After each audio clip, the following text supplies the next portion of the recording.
Hi, my name is Lisa Morales. I'm the editor for Live in Italy magazine, and I'm very excited today to welcome Ashley Bartner, who, with her husband Jason, they run La Tavola Marche in Italy.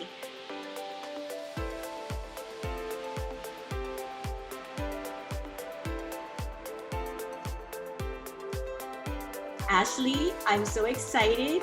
You are the first interview for the magazine ever. So we're just gonna hop in and get started.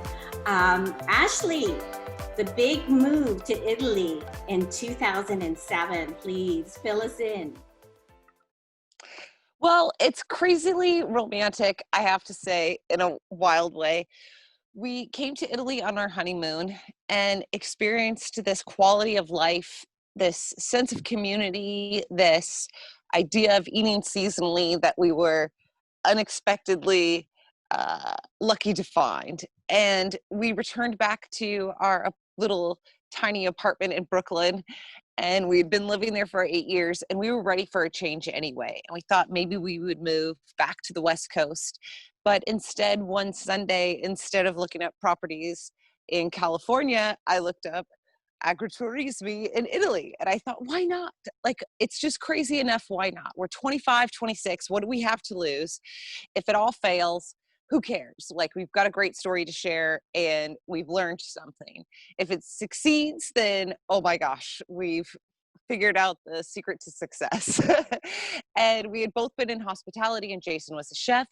And it was just this moment where I thought, yeah, why not us? Why can't we do it? And Jason came home from work that day, and I bombarded him, and I was like, Oprah says, live your wildest dreams. Why can't we? And he was like, oh my God, don't start stories with Oprah if you want me to listen. But, and we sat there and we looked kind of at the idea of, when I started looking at what we could get in California versus what we could get out here, it was, changed my perspective completely. And I thought, well, we could do something different and maybe move to an area that was little known, and maybe we could be the key to open up that experience for them and connect them to the food and the culture and all of that.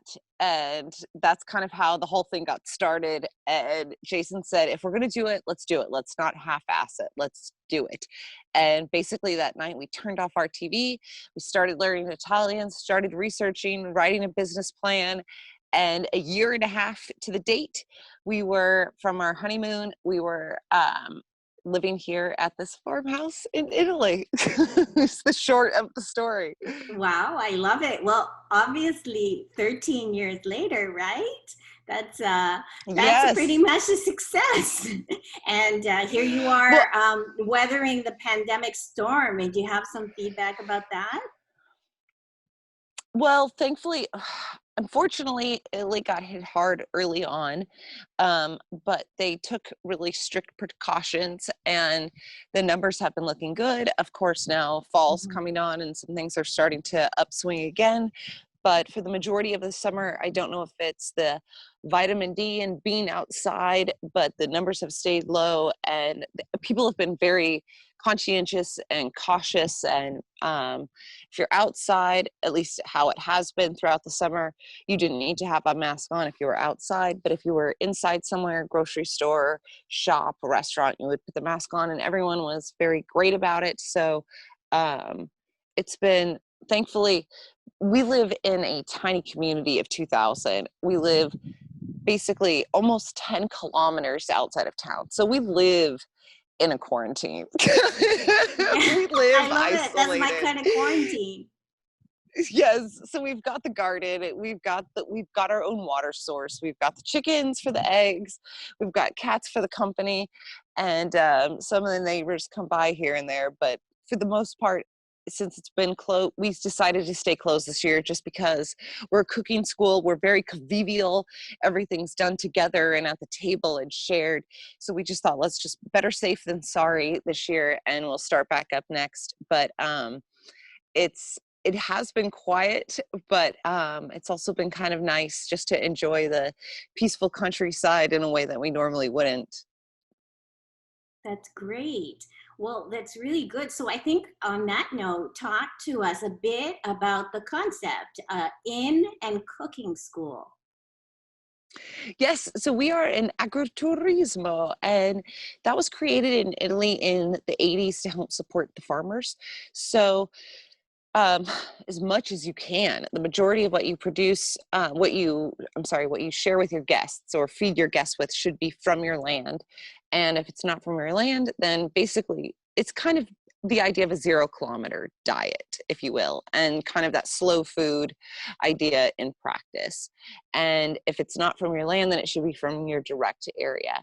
And so we have a big, huge garden, like 400 or 500 tomatoes, depending on the year, 500 onions, Wow. peppers, um, lettuces, zucchini, melons, pumpkins, a little bit of everything. And we have a farmhouse in, which is the walls behind me, and we do a cooking school. My husband Jason, who's down in the garden right now collecting the onions, actually it's time to start the harvest. um, he was a trained chef in New York and gone to the French Culinary Institute and was an executive chef in New York, and just kind of got burned out early on. By 25, he was an executive chef and just realized the higher up you get in the kitchen, the less cooking you do, the less you're working with the food, and the less it's more paperwork and all of that. And so coming out here, he was not only able to just cook again, but actually become a farmer. And I think for him, that's what's been the most fulfilling, is growing the food and then sharing it and teaching others how to cook it. So, yeah, we've got a farm and cooking school out here in the foothills of the Apennines in the Marche. That's amazing. Wow, I really like that. So tell us, who goes and stays there, about how long, and how do they find you? So people find us through our website and social media and podcast. It's all La Tavola Marche, and I always spell Mhm. it LATAVOLAMARCHE, latavolamarche.com. And we have a podcast called Podcast from Italy that we've been doing since, oh my gosh, almost the beginning, where we just tell stories of day-to-day life. We kind of Right. bitch about bureaucracy. We talk about our travels, just day-to-day living, water cooler talk in Piobico, the hot gossip, and with Right. the oldies, and and just a little slice of life, really. And then, of course, Instagram and Facebook for all the photos and kind of daily what's happening and what we're picking and harvesting from the garden right now, or cooking, depending on the time of year. But so we're super social in that sense. Definitely check us out. Yeah, we'll give you a shout out again at the end, and let you repeat all of that. But that's great because, like, I mean, you're in the countryside, it's not like people are just walking by and happen to notice you. So, what No, kind, we say, what countries are people coming from? oh, okay. Well, exactly what you were saying is people have to want to come. You don't really stumble upon us, Yeah. that's for sure. And being so far outside of town down this long dirt road, you really have to want to get here. Um, Most of our guests, I would say, speak English. So they're from North America. We get a lot of Canadians also, not just from the Hmm. States. Northern European, Danish, Swedish, a lot of Dutch, love La Marche. And we get a few Italians here and there, depending on the season. And even they'll come for the cooking classes, which is hysterical. But it's a nice mix. It's a really nice mix. And Australians, oh, we love our Australians. They're a great group, and they'll come out for a good bit too. And normally our cooking workshops are 3 nights or 5 nights. And then we also have the full farmhouse rental. So you could come with a group of friends and family and take over the whole place for kind of to 10 nights, 7 nights or a week, um, to just a few nights. But that's kind of how we do it. Okay, so it could be a short stay just to learn some cooking and then be on your way, or a Exactly. longer stay if you wanted like a family gathering or a wedding or a special occasion. So, how many people does the inn sleep? Depending on it, we have 5 apartments and they're 2 bedroom, 2 bathroom. They're big. So depending on if it's couples or if it's families with kids, and we have a couple extra rollaway beds, I would say 18 is normally the max. But if we've got a bunch of families with some little kids, we could do up to 22 with a few extra beds thrown in for the little ones. Um, so it's a place. It's sad this year without the guests because I've always said, and it's so cheesy, I guess, but this big old house, just to have 2 people living in it is a shame. Like, it needs to be full. It needs to have the people. Yeah. It needs to have the energy. It needs to feed that many people. So you know, whether it's the garden and the flowers or the kitchen, it's like the house wants to be full to do it right and to do it justice. So it's nice when it's big groups and big families and things. And not just weddings, but what's been really popular also is you know, whether it's one family taking it over, especially now kind of post COVID or during COVID, you know, so you feel like Hmm. you've got your little family pod unit, but also a lot of 50, 60-year-old birthday bashes. And that's been really fun too, because we'll get like the Wow. local drunk band, like the little local folk band come and play, and they're a 10-piece band, and just kind of cheesy and fun and countryside holiday in that sense. Oh, I love it. It sounds great. So, like, talking about that, like community, like I was wondering when looking through your videos and reading your website, there seems to be, or at least maybe part of the dream, besides the food and the lifestyle and the culture in Italy, is that sense of family that maybe us in the United States or certain parts of the world we feel we've lost. So you had to essentially leave your American family behind and come. You moved to Italy, and from some of those videos, and we'll get to it in the moment, one of my favorite ones is talk to us about the concept of family and in Italy and what attracts you to that. Well, it's funny. They, as soon as we arrived, being 25, 26, the neighbors thought we were orphans. They were like, "Where is your mother?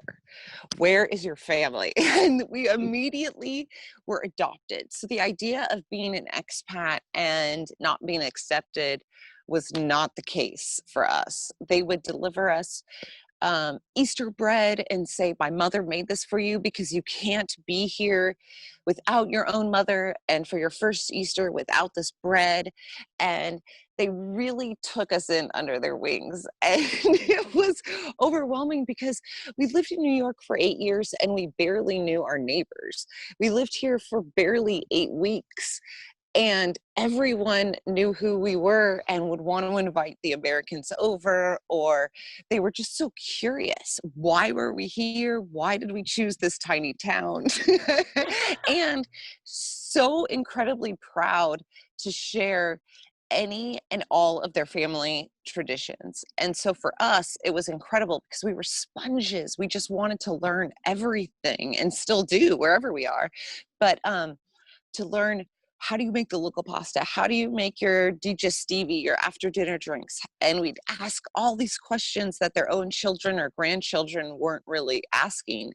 And so they were more than willing to share everything and more than what we asked for. And so we were incredibly lucky to really just be adopted by the town and really taken in by them. And it's true, without family of our own, I come from a big family in the States, and to be away from them can be so hard, and nieces and nephews and other friends with kids, it's like, oh God. But luckily here, we've been adopted truly, not only by our village, but by a neighbor, our adopted Italian Papa Gadgey. Which we'll get to in a And minute. exactly, Because I he's think that his own. deserves its own video like you gave it. But anyway, go on. But we've been so lucky that they've taught us not only how to become, you know, live in the country, but how to really become part of the community and be Italian. And it's why we moved out here.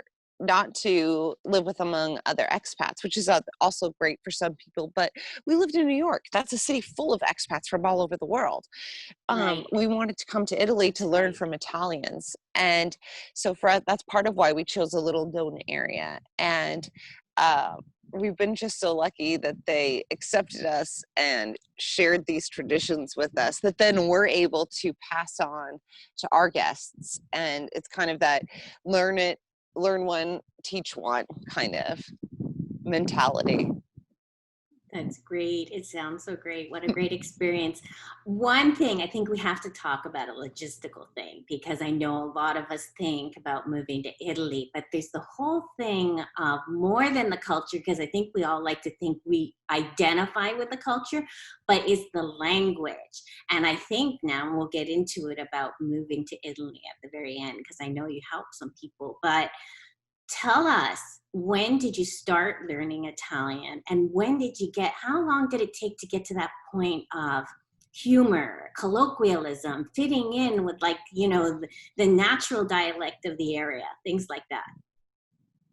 So we started learning Italian right away. From the moment we had the conversation, let's move to Italy, it was like, I need to find us a class, a school, whatever. And thankfully we were in New York, so there's a lot of options. And I Hmm. found a children's school that just started doing adult lessons.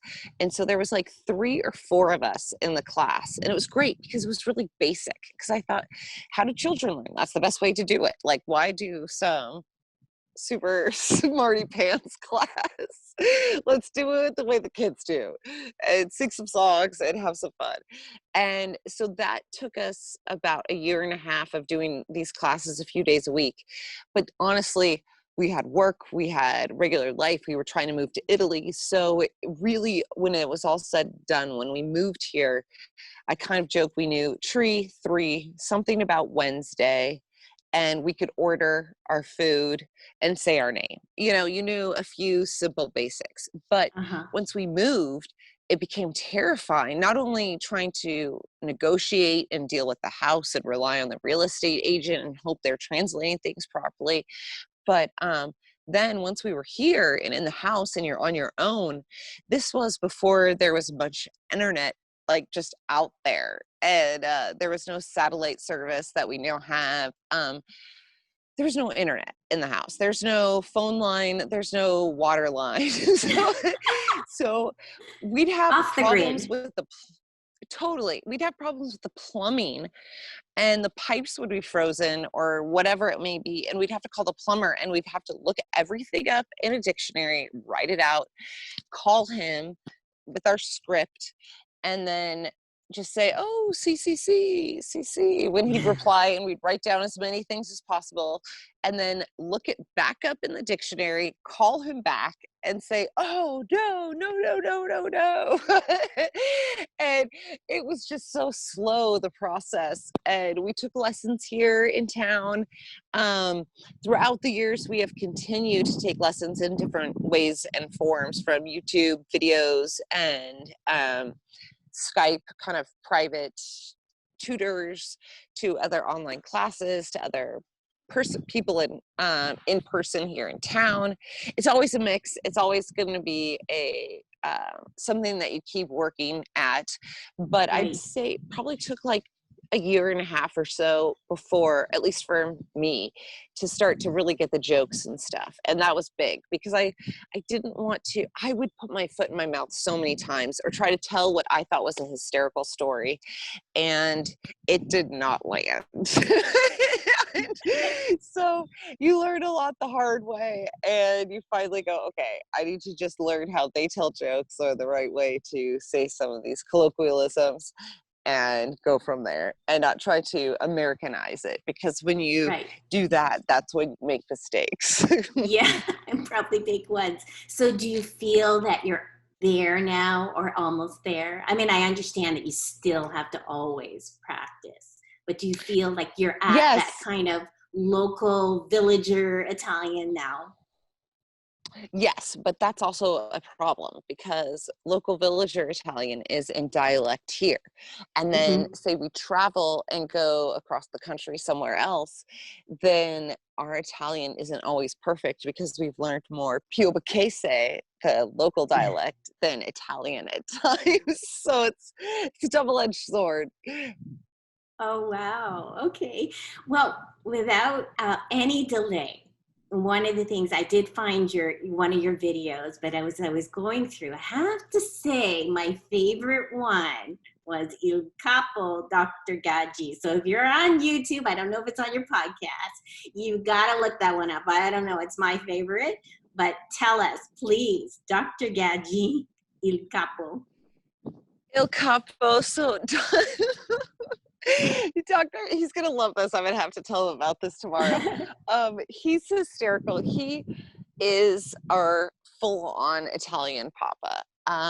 Whether we asked for it or not, he has forced himself into our lives. And he showed up in our life because when we first moved, here's a fun story. When we first moved, we thought, oh, there's only like 6 houses along our road. Let's take apple pies to all of our neighbors. Like, this is the most American thing we can do, and it's maybe a nice way to become a new neighbor. And some of the neighbors loved it. One old lady freaked out and was like, I don't know you. We're like, I know. That's why we're bringing you a pie.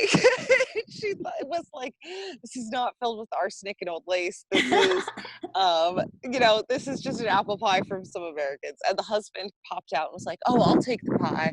But, and it was very funny. Anyway, we go down the road the other direction and we deliver a pie to a guy who only lives at this house. He never lives there. This is his country house for his garden and all of this. And all of these old guys are there hunting and hanging out. And they're also excited to see this apple pie. And we met like 8 old guys that day. I don't know. We didn't know at the moment who any of them really were, or actually who even owned the house. We just knew we gave the pie. They were very happy.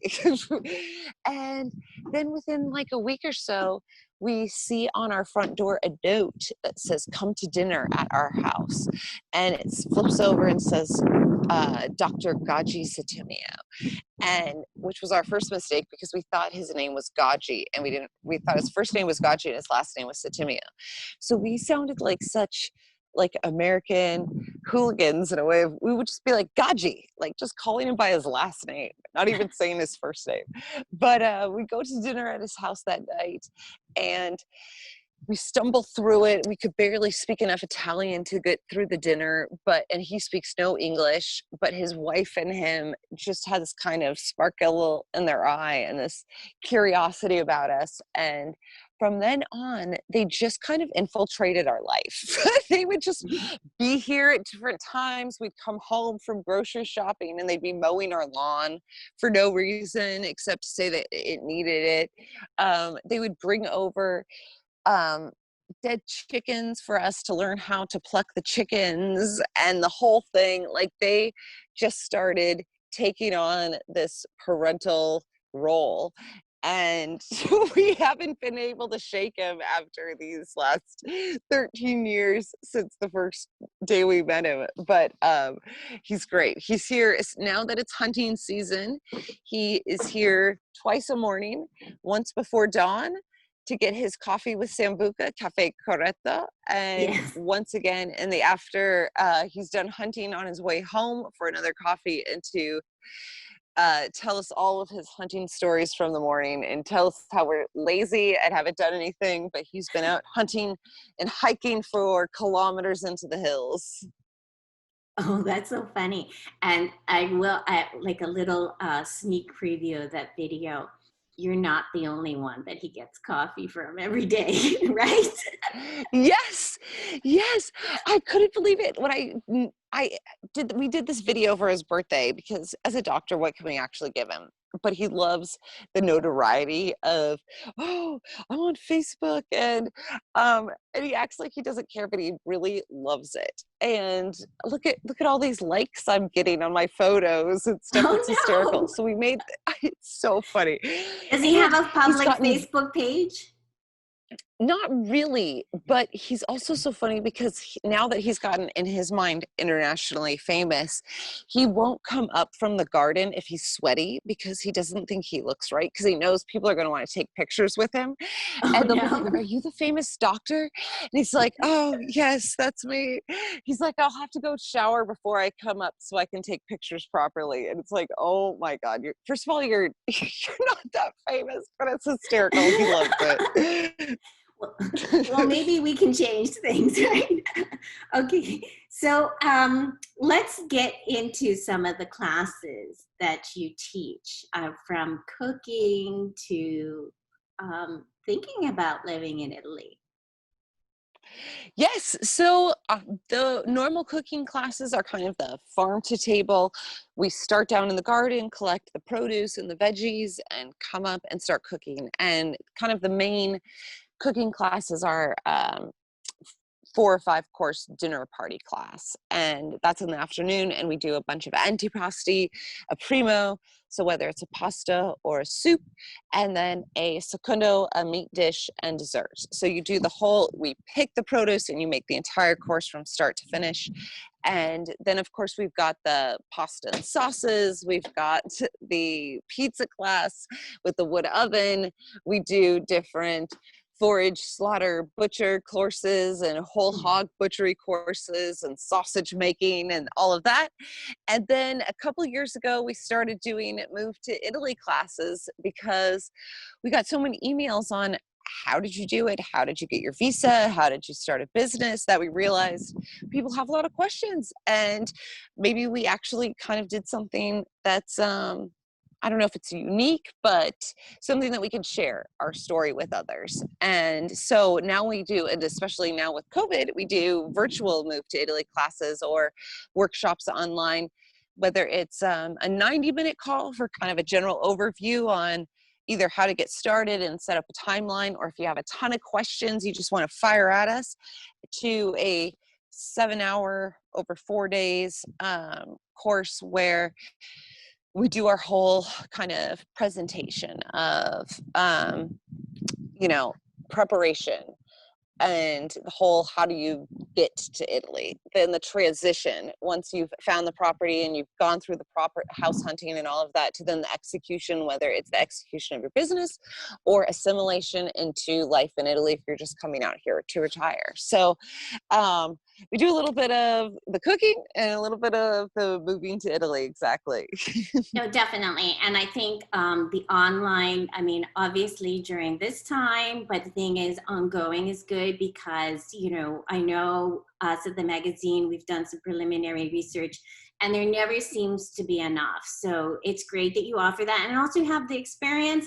And, you know, you can talk about like a lot of the ins and outs and answering questions because obviously being American, you know, we love our bottom line. We like to know things. And never mind the language, you know, Italy and bureaucracy and things like this. It's good that you offer that service. I think that's fantastic. Well, thank you. So We keep it personal like that also, and instead of like a big group class online, because you can be totally honest and just put it out there and yeah, without fear of who else is on there. You know, when it's just one-to-one, you can ask us all the questions you want and you know we're going to give you a totally honest answer. When it's a big group, it starts to feel like a bit more impersonal, and that's why we've kept it that way, so both you feel comfortable asking your questions or whatever it may be, and that we can just put it all out there. definitely. Okay, so let's get into the concept of expat. First of all, let's talk about it because, like, I mean, a lot of us have a dream, but you know, reality sets in really quick. So, what do you miss the most? Oh, well, what I miss the most, I guess, is um, of course, family and friends and being there for birthdays and celebrations or funerals and things like that. But on the fun side of it, or on the day-to-day side of it, I miss things like food, like delivery, like Oh Chinese yeah, delivery. no Uber I Eats. miss No, I miss going to a good Mexican restaurant. Um, it's more kind of fat. So it's, or I miss like a football game that's on at a normal time and being able to watch it at a bar or with friends, where for us, a football game being from the West Coast can start super late at night, and we'll make wings and ribs and things like that. But then at, almost 11 p.m., do you really want to eat that? And you fall Yeah. asleep before you even, the game starts, and you're like, oh my gosh. So it's some of those little things. But after 13 years, we have the NFL package. We've got friends and family come out, or you make your own out here, and you start to let it go. But those would be the things I miss the most. It's cheesy and silly, but Yeah, but it's sometimes those little things that we don't realize. There are things that we're hmm gonna think we're gonna miss, like convenience and that. But yeah, it's those that's part of our culture, it's sentimental, list of sentimental things. So that's great. hmm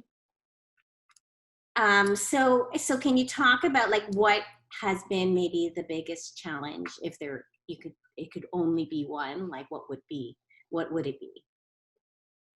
Well, I would say what we talked about earlier in the sense of the language, just because it's an ongoing battle.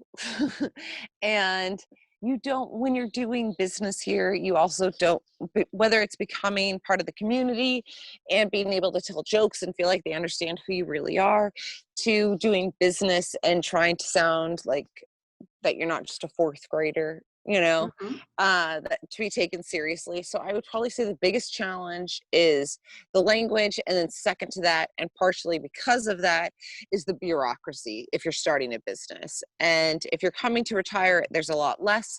But if you're going to start a business, no matter what it is, you're dealing with taxes, you're dealing with a lot of different state-run offices, and it's a lot of paperwork, and it could be confusing and exhausting and frustrating at Right. times. Never mind the language barrier for some people who Yeah, might not have the language at all and are thinking about it.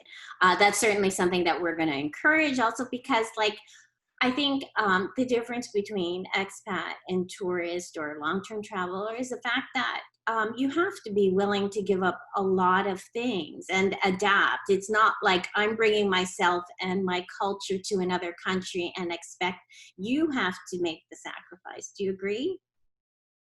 absolutely. I mean, the whole thing is, people ask, how long does it take to learn the language, or how easy is it, or any of these things. But the whole idea is, if you want to assimilate and especially start a business, like, why wouldn't you want to learn the language? And it's hard, Mhm.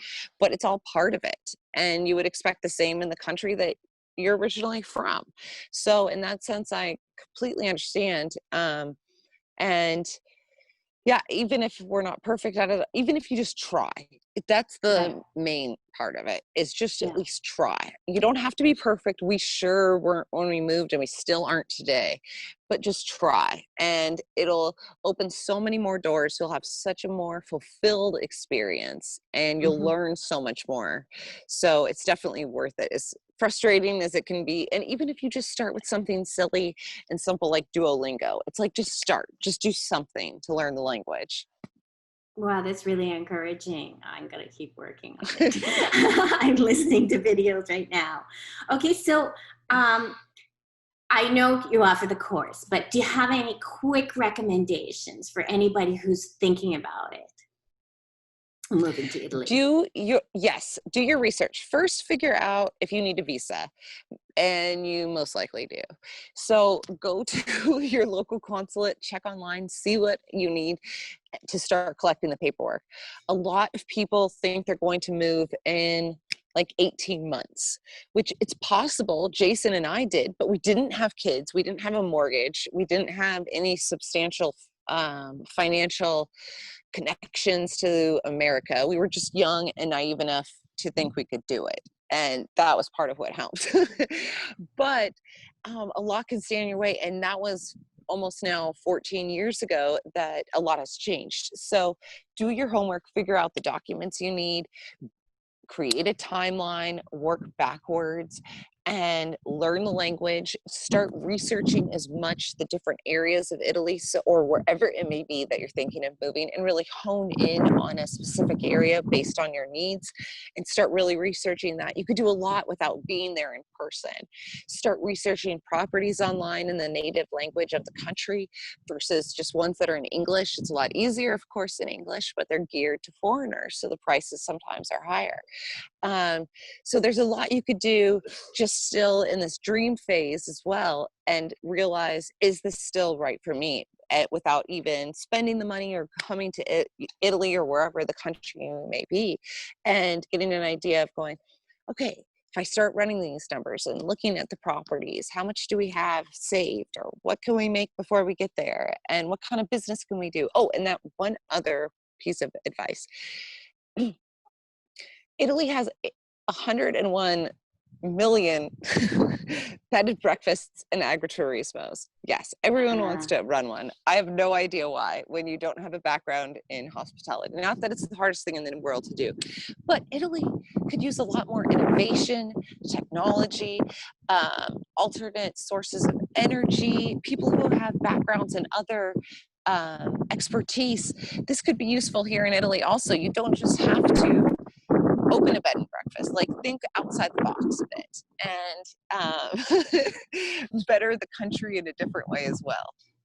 No, definitely, definitely. I mean, we see that even here. There's just too many people who want to start a restaurant. Yeah, and that's great. Great advice. Great advice. Also saying that a lot can be done beforehand. So I hope anybody who may be watching this will keep that in mind. Like, do your homework, and it's going to be a lot of homework.